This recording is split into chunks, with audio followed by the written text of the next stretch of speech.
Wired microphones are the bread and butter of how we do recording, but it's by no means the only weapon we have. And sometimes we got to put a different bullet in the gun to get the target we want. Lavaliers, wireless transmission, and everything that goes along with that is what this chapter is all about. Let's check it out. Everybody knows where to put a lavalier, right? It's really simple. Everybody knows. You just stick it here in the middle, right? Just like this. That's where it goes. Everybody knows. So give them a little test. Like, how is it in Southern California? Oh, I love it. Was that sarcastic? It was. I really love it. The traffic's great. The people are nice. Everyone's very happy. Okay, so that's what, lovely. That's what it sounds like in the middle. It's not bad, right? It's not too bad. But where else could we maybe put this? How about we put it over here, like so, off to the side. And that's weird. Why would you do that? That's just crazy. But let's see. So how's Ashland, Oregon? Oh, it sucks. You know, it's not pretty enough. Or it's too pretty. It makes me nervous when things are that pretty. I get nervous. And Okay, good. Why does that sound better than it does in the middle? Why, that's just nuts. Well, it's not so nuts if you understand how the chin works. And the chin is actually creating what we call the chin shadow, and it blocks high frequencies. And it doesn't matter to most people, because most people don't listen down here like this, right? I know, that's so weird. But we listen directly where the noise hole is talking, like to your earballs, right? That's how that works. But for a microphone, it's down here, and those high frequencies, because high frequencies are so directional, go out and don't come down. But if we move it to the side, then that chin is defeated and we get some of those high frequencies. Also, we get some of that bass resonance because, in men anyway, because it comes down and it's acoustically coupled to your chest. So one of the reasons that we call these lavaliers has nothing to do with the lavalier part. It has to do with the lapel mic, because back in the 50s and 60s, maybe even the 70s, we called these lapel mics until we got cool. Forgot about that. Well, they call them lapel mics because that's where they put them for good reason. So the most optimum place, general use, not every time, but general use, is on the lapel. But always have the microphone, if you can, as close to and in front of the noise hole, right? In any other circumstance. Lavaliers are a little weird because they're omnidirectional. You can kind of put them around and get a good sense. All right, let's try something else. I'm going to put this back here. Good, good. I'm going to put this on the back of her shoulder, just back here like this. Just behind, like this. How is it in Germany? oh, Germany's interesting. A lot of rules. And if you're comfortable with rules, then you're very comfortable. Loki would love Germany. Yeah, as he did. Yeah. Yeah. Sounds like crap, right? Sounds terrible. No one should ever put a microphone back here, right? Right. Let's try one more thing. Let's put it up here. You don't have a sensitive head, do you? Your hair? No. No, your hair doesn't go up there. I'm going to put this up here. Go ahead and chop it off. No chopping. Okay. Sorry if you like Germany. There we go. Germany. Yeah, nothing wrong with Germans. I love Germany. There we go. All right, so this is good. All Deutschland. right, that's enough. Now, it may be hard to see, but I put a microphone up here in her hair. And why would we ever put it in her hair, in anyone's hair? That's just nuts. Well, on stage and in musicals, they do it all the time because you've got all this stuff going around. They're jumping around. You're going to get all this kind of clothing rustle and all kinds of bad news. They put it in their hair because, well, most of the time that stuff is tacked down so it doesn't fly all over the place as they're running about. And there's no clothing rustle. You might get a little hair rustle, but that's way better than, this stuff. But hair rustle, much lighter. And when you're in a room full of 1,000 people, you kind of don't hear it. And because of how the human face is designed, high frequencies, strangely, are sucked up through the skull. Now, no one ever listens to anybody like this, but if you did, like this microphone is, check out what it sounds like. Tell me about my cat. It's all about the cat. Let's hear about the cat. My cat's name is Figaro, and he's awesome, and you should follow him on social media. There you go.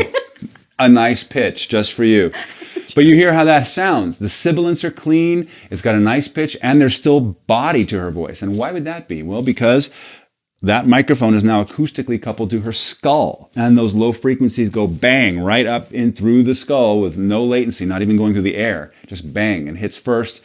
And as we know, anything that your mind hears first, it perceives as louder. So you're getting a nice bass frequency boost just by having it on your head.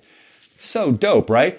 So there's a lot of places you could put it. Generally, in front of the noise hole is what we like, what we want. Lavalier is not such a good plan.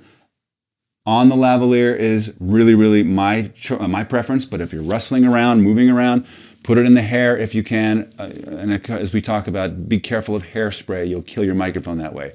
But that's how lavalier placement should go. Some people love being audio recordists because they get to touch people all day. Yeah, like, putting microphones on them, changing things, putting things in the hair, all this stuff. We know a few people like that. They're nice people.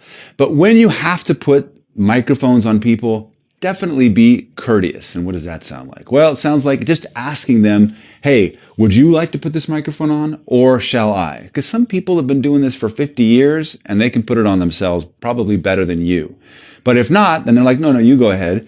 Just make sure you tell them what it is you're going to do so that they're not, surprised, and kind of walk them through the process. Sometimes you have to do an ace bandage for a microphone on somebody's leg. Well, that's definitely getting under their skirt, and that's not exactly socially acceptable behavior. So the other thing is that, look, some actors are about to do a really intense scene, so they're probably not going to be fully present with you. Just make sure you ask them, be kind. Don't talk to them like, hey, so how's your day going? Because they're prepping for something that may be very difficult.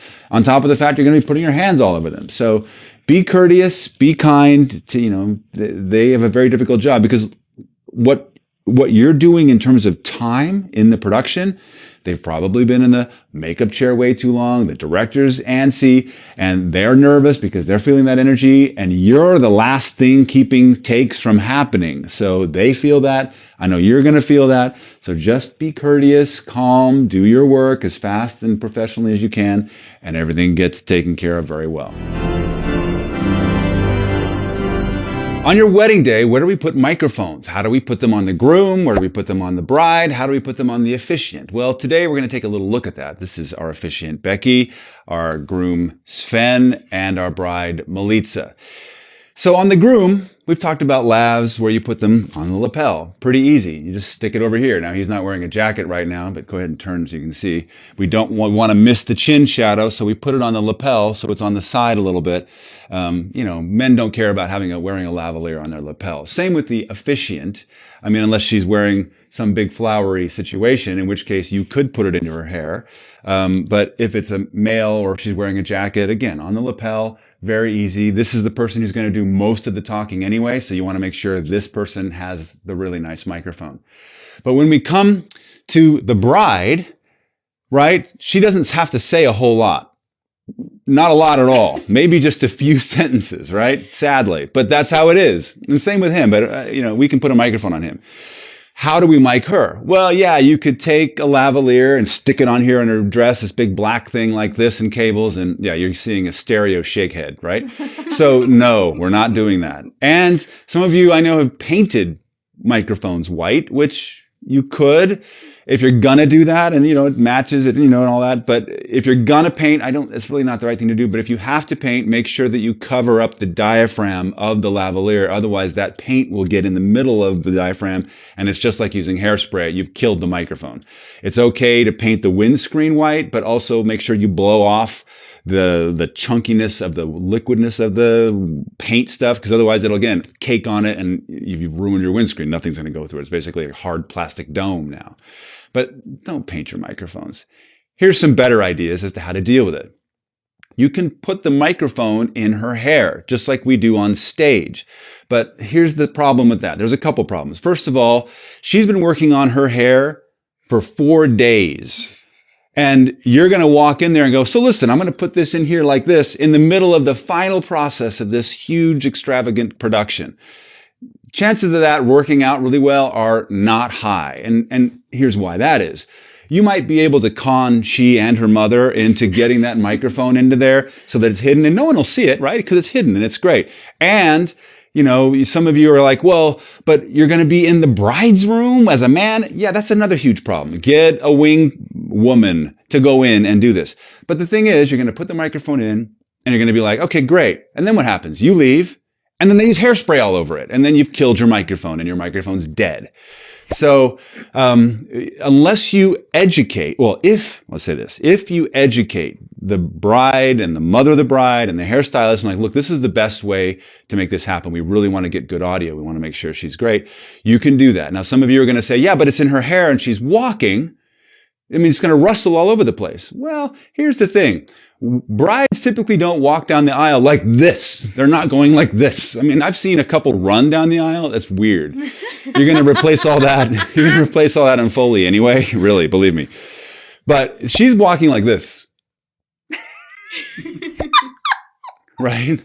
That's how it's going to happen. So there's not going to be any rustling there. So to me, it's not a great solution, but it's an okay solution. But you're going to have to con the bride and the mother of the bride and everybody else to get in there. And you're going to have a female wing woman to do the work.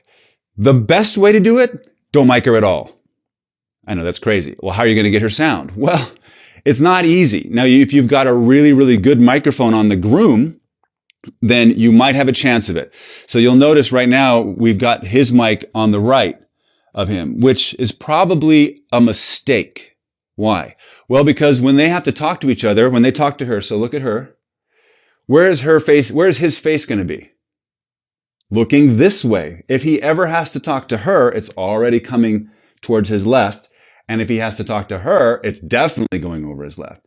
So we would actually want it to be on his left, whichever side that is, whatever religion that is. If it's two grooms, figure that out. They're going to be on the inside of each other. That way, when she talks, theoretically, his mic will pick her up very well. Because the problem with brides is, right, they don't go, I do. It's like, I do. It's like this, and it's almost impossible to hear it. You just don't get it. So with a really good lav, I'm not talking about a $100 one. I'm talking about a $400 one. Something that's really sensitive, has very low noise. You're going to be able to pick up her if you have this lav on his inside.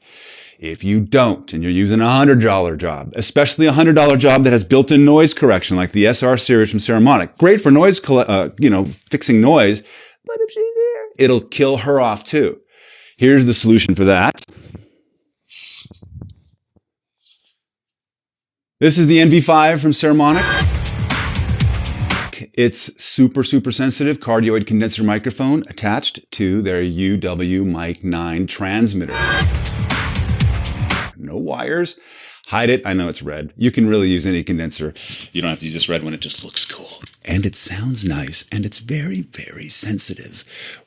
So what you do is you take this and hide it anywhere. Hide it in the flowers. Hide it in you can actually tape it underneath the, what's it called where they kneel? The altar. Altar, thank you. I'm looking at you. Why would you should know these things. Tape it underneath the altar and then point it towards her. And now if she says, I do. I do. Well, but you're not going to say it like that. You're really quiet. Say it again. I do. It takes, she's not sure, folks. She's not sure. And I wouldn't be sure with him either. But it'll pick that up very, very nicely. It'll even pick it up down here if it's close to the floor. I do. Really, really nicely. Now, here's the difference. Now, that mic, the lav is on the wrong side, but try I do again towards her with the lav. I do. Less. I do. And then with this. I do. And less. I do. So that's the difference between the lav and a placed condenser microphone. This is sort of, a stopgap. But what else is nice about this is that this is going to pick up all the Foley of everybody here. So when she's not talking, you're going to get some really nice rustling. Because what is she going to say? Please kneel. You're going to get all that stuff built in right here. Please stand. No one talks when they're standing or sitting. Please turn and face each other. You get all that stuff from here, which the lavs aren't going to pick up. So look, this is $80. This is like $150. You got this built in, just stick it there. You should probably have it as a part of your regular kit every time, including the lavs, and you've got your wedding stuff handled. Wedding videography is a hugely competitive marketplace, and your stuff has to be better, faster, stronger than all the competition in your local area for you to continue to get hired as a wedding videographer. And I promise you that the way to dominate your market isn't by having the best camera or the best shots or the best angles or even the best editing or visual effects. It's have the best sound. And while it's important to be able to have the right microphone and, the right placement and all that, there's one aspect of videography and post that every videographer I've known forgets about and doesn't even think about. And that's Foley. If you do Foley in your wedding videos, you will have people saying things like you can't imagine. In fact, they won't say that it sounds so much better. They'll say that your videos just look so much better than anything they've ever seen. Well, what's the purpose of a wedding video in the first place? Is it to create a historical archive? No. Is it to remember what happened on that day? No, everybody remembers. It's to relive the feeling. And the best way to create feeling is with music and emotion. And of course, you're going to put in, your montage and all that other stuff. But if you can't do the immersive part, which includes ambiances, sound effects, and of course, Foley, there's no way to bring back that sense of, oh, it was so wonderful that was there on the day. Well, how do we do Foley? In fact, what Foley should we do first? Well, what's the most important shot that you have to get in that video of them in the wedding? Her walking down. Second most important, them walking out. And that's walking, which is footsteps. And if she's got a long dress, then you've got to do the train. You also need to do the ambiances of the people in the room going, even if it wasn't there, just subtly, very low in volume, but make sure that it's there. And the ambiances of the room, the ambiances of the church, that allows for the viewers to be able to really immerse themselves, and they won't even know what's happening. They're just subconsciously involved. And you're going to get hired again and again because your videos will feel better than everyone else's, and no one will have any idea what it is you're doing. And as we talk about in the sound effects volume, you can do all the Foley in your closet at home. In fact, build your own library of wedding sounds so you don't have to keep doing Foley all the time. You can just place it in there because, generally churches have stone, concrete, or carpet, right? And once you get heels and dress shoes, you've pretty much got everything done for your Foley library, at least as far as footsteps are concerned. So get the Foley into your wedding videos and see your career explode and the domination of your local market as a wedding videographer. Water is the number one enemy of your gear. Wind is the number two enemy of your microphones. But the number zero enemy, the biggest enemy of any microphone, is hairspray. What is hairspray? Really, whether it's in the squirt bottle or in the aerosol bottle, it's aerosol adhesive. And ideally, hopefully, to make your hair look better, depending on how good you are, or worse, whichever. But in a microphone, you've got a windscreen. And not only do you have the windscreen that you can see on the outside, but even on a lavalier like this, there's a small windscreen that goes right before the diaphragm to help protect it from any other particles. Well, guess what spray adhesive does? Fills that grill with plastic, which is what, hairspray is. It's basically liquid plastic. And then it covers it over, completely smooths it out. And now the diaphragm can't get any sound. And you wonder why, after a couple of sprays, your mics start sounding really bad. Like they start sounding like this. That's because the hairspray has completely dissolved their ability to be able to get, even receive sounds at the diaphragm level. And there isn't some simple fix. You can't just put them in water and hope that they evaporate. It doesn't work that way. And depending on the kind of microphone, in fact, the more expensive the condenser lavalier microphone, the more likely it is you're going to have to send it back to the manufacturer or just get a new microphone. And what happens is, especially if you're putting microphones in people's hair, you'll got the hair people that come in and they'll just go spray, spray, spray, not realizing there's a $2,500 lavalier in there, and that mic is history. You have to educate your hair people to either put their hand over the mic when they're spraying or, put some kind of cloth or tissue or even towels. Because look, when you tell them, hey, this is a $2,500 piece of equipment, and if you spray it even once, it's going to be dead, they tend to get it. The last thing they want is you showing up with dead microphones at $2,500 or even more in some cases at a shot. In fact, on one of our productions, we had my favorite sound recordist put 2 Sheps microphones on one of our talent, and they're $2,000 each. And there was an issue with hair while we were on set, and somebody came up and sprayed without putting the hand on the head, and those microphones went dead, and all of a sudden we have no audio. And not only are we waiting for audio, which, everybody goes crazy when that happens, but $4,000 worth of microphones had to go back to Sheps. Now, of course, they were repaired, but what a drag and how unnecessary if it had just been a hand put over it and spray, put the hair back together, and you're good to go. So remember, hairspray is the number 0 enemy of microphones. One of the most amazing inventions for production at all, whether you're on set or out in the field, is wireless audio. And a lot of people have a misnomer that there's a wireless microphone somewhere in the world. Well, there's no such thing as a wireless mic, because you have to get somehow a cable from that magnet in your microphone out even to a transmitter. There's no, the microphone isn't completely wireless. There's always a little cable there. But there are definitely wireless transmitters and wireless receivers. And it'll suffice to say, if we want to know how wireless works, we really only need to know about 2 things: digital variety and analog variety. So let's just start with the old school digital variety, mainly because we don't use that too much in the independent world. It's very expensive, about $1,300 a channel, and gives you a lot of amazing functionality and value because you have hundreds and hundreds, if not a couple thousand channels available in your allotted bandwidth.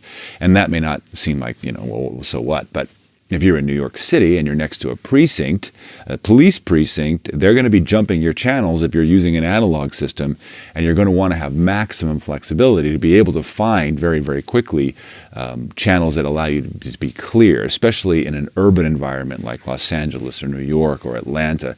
You're going to have a lot of people using a lot of channels, and digital allows you maximum flexibility in order to be able to choose clear channels and even distance away from other very loud channels. So that's really helpful. Plus, the nature of the way digital works is it sends giant data packets through the airwaves in a wonderful high-frequency response, what's called companding technology. And it also has a really intelligent interleaving error correction technology, so that if some of those packets are lost along the way, the computer or the algorithm on the receiver can pretty much always figure out what should have been there, and it recreates it. It's sort of an old technology from CDs, which have a similar kind of technology. In case you put a pen through your CD, it'll still play because it can generally figure out what was lost. Again, the problem with that is, well, they're about $1,300 or more a channel. So if you want to have one of these, you're into it for $1,300 to $1,500. But for analog, that's where most of us land, where we want to be able to have something that's affordable, reliable, and sounds good. Now, the detriment to analog is that it doesn't quite sound as good. There's a few issues that we have with that, and you're going to experience quite a bit more radio frequency hits, RF hits. But if you get the right system and you're using them correctly, the frequency of your RF hits is going to be very low, so low that it becomes almost non-existent, again, if you're using them right. So how does analog work? Well, it sends similar kinds of packets of data, but they're very much smaller, and there's many, many more of them happening much, much faster.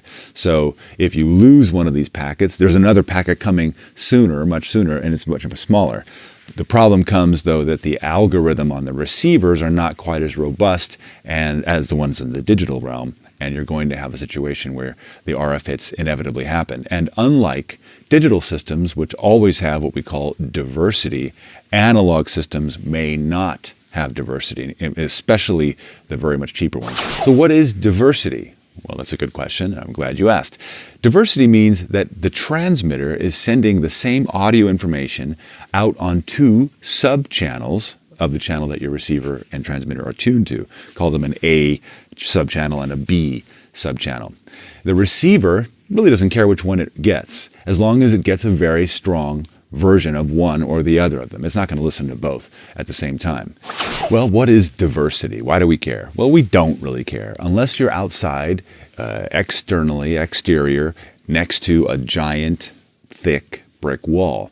And what happens then in your analog transmitter is that the direct line of sight signal from the transmitter to the receiver is definitely received, and that's no problem. But there's also reflections and all kinds of other things that happen out in the real world, like the transmitter signal that hits the wall and then is reflected to the receiver. And even though it's going close to the speed of light, it's going to be delayed somewhat. And a non-diversity receiver isn't going to be able to tell the difference. It's not going to know, oh, this one's earlier because it was line of sight. I should listen to that one. It'll just get confused and maybe jog back and forth between this very strong reflection and the direct line of sight signal. And every time it jogs back and forth, it has to change circuitry. It has to maybe mute the signal, or sometimes you'll just get that RF hit kind of thing. And it's not that it's lost the signal, it's that it's trying to figure out which one it should be listening to and going back and forth. Some of you have seen a non-diversity transmitter going like this between channels to try to figure out what it's doing. Diversity, on the other hand, erases that completely, because the transmitter is sending two versions of the same signal, so that if there's any reflections or anything weird like that, it has two very strong references to go, if it's anything other than these two things, I shouldn't listen to it. I'm just listening to whatever these two are, and these will match.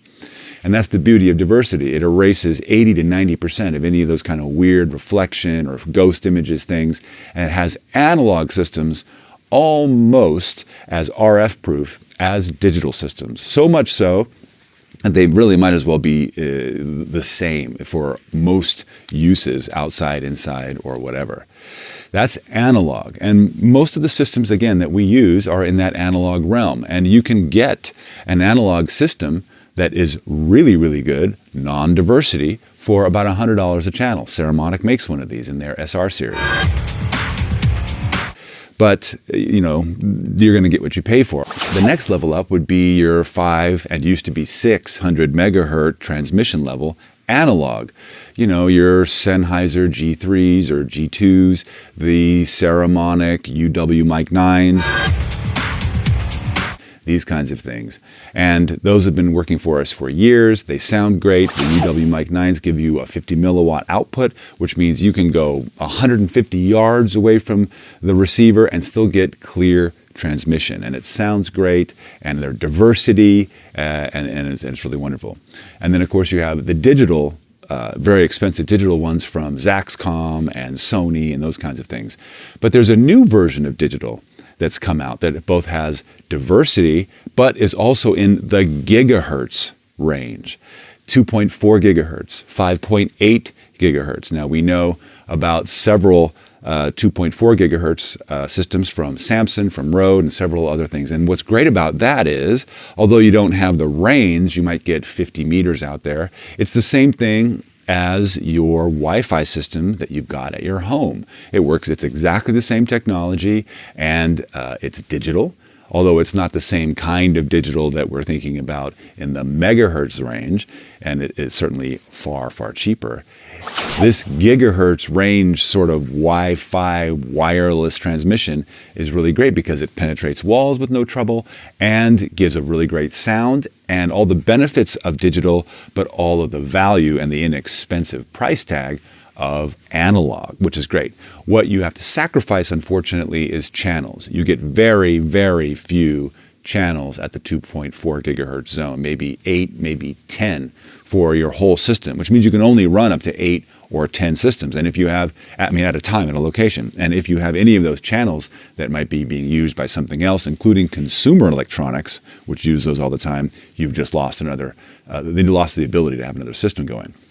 Saramonic has their UW Mic 9 system, which has 96 channels at the 5.8 gigahertz range, which is super amazing. You can have 96 of these going at the same time. And again, if you've got somebody jumping your signal, you've got a whole bunch of other choices that are available to you, which is really great. The difference between 2.4 gigahertz and 5.8 gigahertz really is thought to be that 5.8 gigahertz sounds better. But in my experience, it's all about the microphone that you're using and how it gets connected to the transmitter. If you've got a good situation there, then on any reasonable system, it's going to sound great.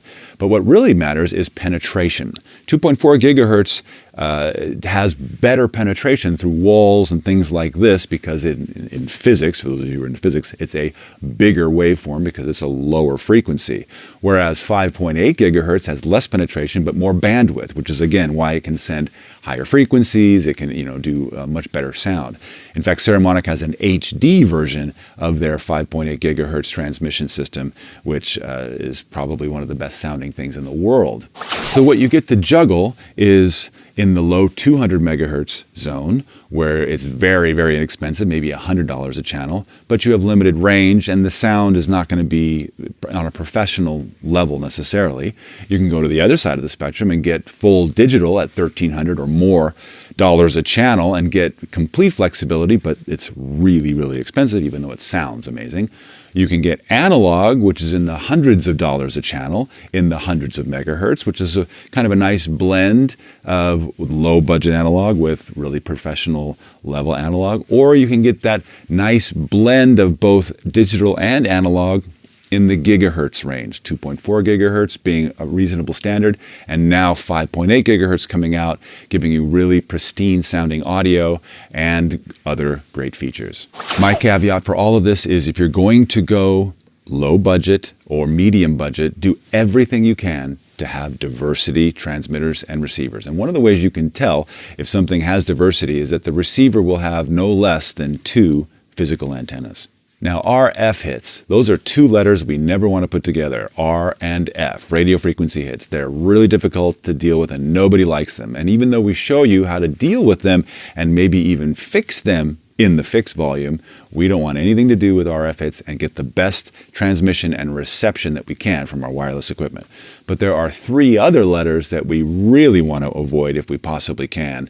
And those letters are this, F, C, C. In America, the FCC is a government-run organization that pretty much polices all the wireless transmission of data at the consumer level, the corporate level, and the government level. Now, every Western nation has its own version of the FCC. They're all bad for those of us who are independent media creatives. Because what's happening now is that they are selling off our consumer and prosumer frequencies and bandwidths that we've been using for decades for our wireless audio transmission. And they're selling it off to various brokers, but mainly the cell phone companies. And why would they do that? Well, what's really, really nice about that 600 megahertz and 700 megahertz band is that it's got maximum penetration and a really great ability to send wonderful sounding audio, big packets if you're using digital, or a lot of data if you're just straight using analog without any kind of reduction. It's sort of like the jewel of the electromagnetic spectrum where you get maximum of all things. And we've been enjoying it as consumers and pros in the audio realm for decades. And now the government realizes that it's got 42 billion reasons to be able to sell that off and force us into very, very narrow bands that are nowhere near as good. $42 billion reasons why, at least here in America. And T-Mobile, as of 2018, now has a large chunk of that 600 megahertz zone. And the government has had several other parts of it for some time now. In fact, if you are using a Sennheiser C-band wireless transmission system, you're committing a crime if you're in the United States, anywhere in the United States. And while it's not a crime to own one and possess one, it is a crime to use one. And some of you are like, well, as long as nobody catches me, it's no big deal. And, you know, I like bending the rules too. And you're probably, it's even though it's illegal, if nobody catches you, it's no big deal. And who's going to catch you anyway? You're just a small little production. Well, what we found out about on the Sound Advice Tour was something very disturbing. And that is what they're using to police these frequencies that they've sold off or given away are Google cars. Yeah, you know, little cars that run around and do the maps and all that stuff for Google Maps and Google Earth and all that stuff. They apparently have a receiver in their car, and if they drive by some suburban neighborhood and somebody's transmitting on those levels, the little thing will go off. Now, they're not going to come to your door, but they'll send a flag to the T-Mobile headquarters that sends it to the powers that be at the FCC. And, you know, the police aren't the folks who show up to come knock on your door and ask you, hey, what are you doing? You know who shows up. Yep, the men in black.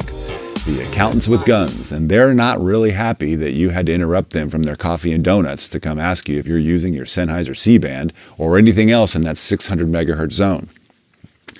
And they're going to continue to sell off more and more of our bandwidths until, they're satisfied. Well, what does this mean for us? Does this mean that we can't buy wireless technology until this all gets figured out? Well, no. And we talk about on the Sound Advice Tour and in the version 1 of Cinema Sound that you can absolutely go to the 2.4 gigahertz band. And that's Samson and Rode and some other companies that are kind of releasing there. The issue that you have with that is that almost all of your consumer electronics that do wireless transmission are at that level as well. And some of the professional camera, even high frequency UHF stuff is starting to interfere with 2.4 gigahertz wireless and Wi-Fi. So, you can do it, and I have done it for some time and had very few bad situations, almost all good. But there are some drawbacks with 2.4 gigahertz as well, and that although it's nice, if you did have a problem with one of your channels, you have very, very few other choices that are available to you. Your next level would be to go to 5.8 gigahertz, and Saramonic has some amazing products for you there in both regular transmission and HD audio transmission.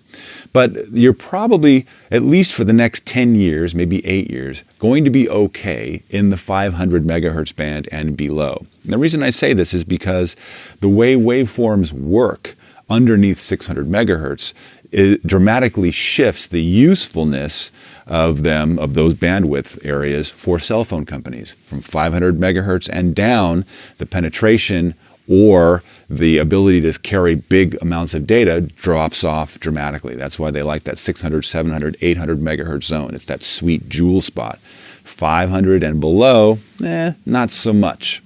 But for us in Audioland, we don't care because it works great for us. And Saramonic has some incredible wireless analog products for you in the form of the UW Mic 9 in that 500 megahertz zone.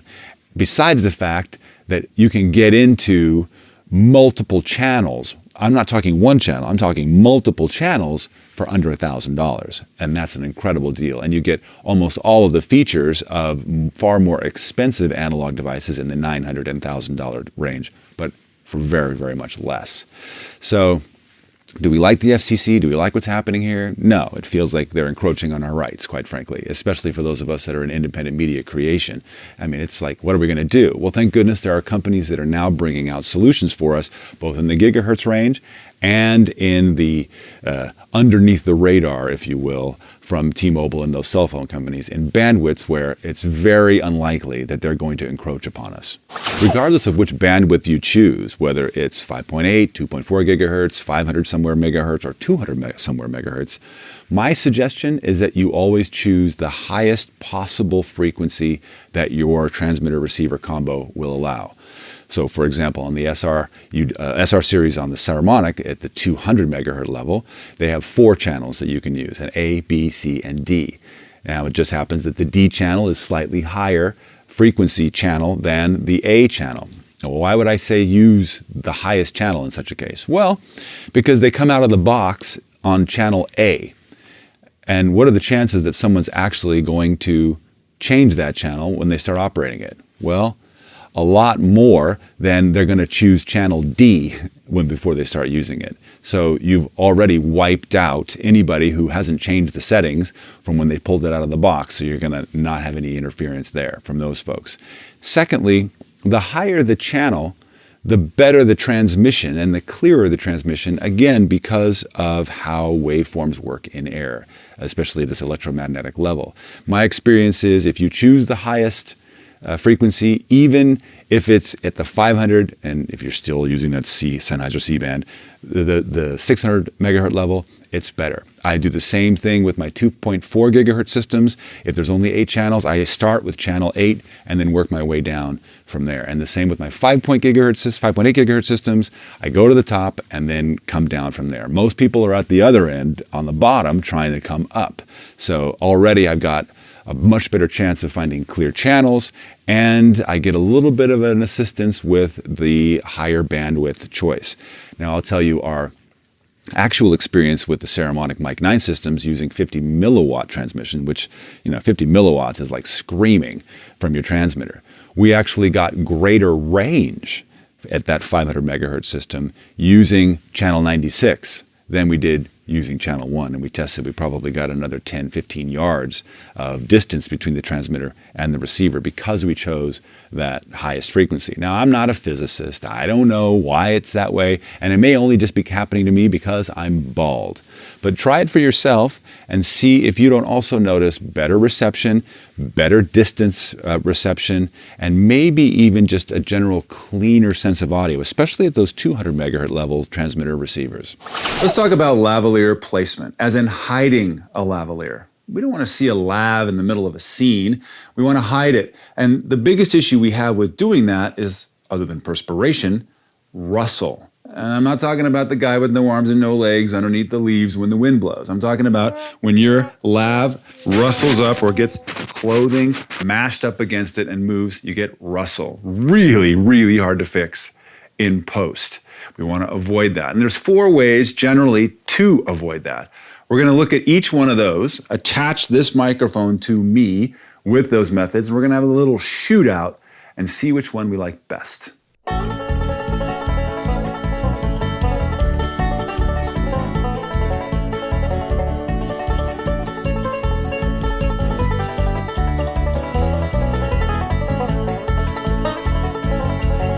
This is a Rycote, something you can get at any audio distribution reseller kind of thing.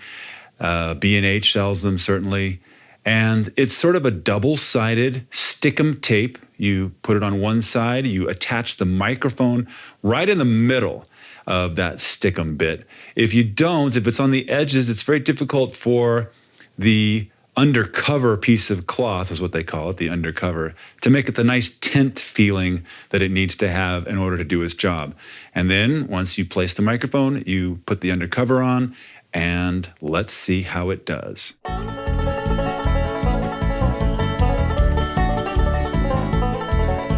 All right, so here we are with the Rycote. I'm going to do a little movement in and out, see what's happening here. Kind of move the jacket a little bit. A little more action, a little more punching like this. Fantastic. And that is the Rycote.